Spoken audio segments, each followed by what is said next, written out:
কিছু অশুভ শক্তি এখানে সম্প্রীতিকে নষ্ট করে দাঙ্গা বাঁধানোর চেষ্টা করছে এবং দাঙ্গা বাঁধিয়েছিল। সেখানে গোলাগুলি হয়েছে, আমাদের দুইজন ভারতীয় নাগরিককে আমরা হারিয়েছি, অনেকে গুলি খেয়েছেন।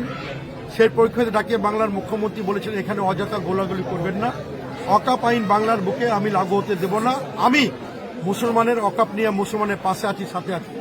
এটাও নিয়ে আপনারা অযথা মানুষকে ভুল ব্যাখ্যা দিয়েছেন। আইন আইনের পথে চলবে।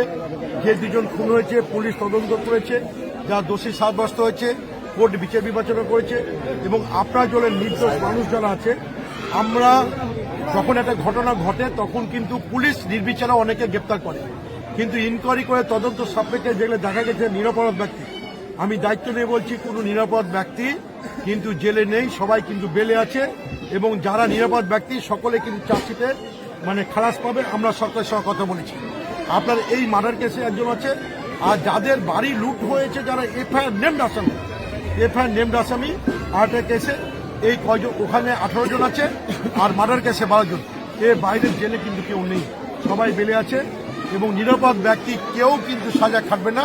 এটা আমাদের সরকারের অঙ্গীকার এবং মুখ্যমন্ত্রী বারবার বলছে যে আপনারা শান্ত থাকুন, এই নিয়ে অযথা আপনারা বাড়াবাড়ি করবেন না। মমতা যে মুসলমানের অকাপ সম্পত্তি যে মানুষের পাশে ছিল, সাথে আছে, সর্ব ধর্মের মানুষের সঙ্গে মমতা আছে।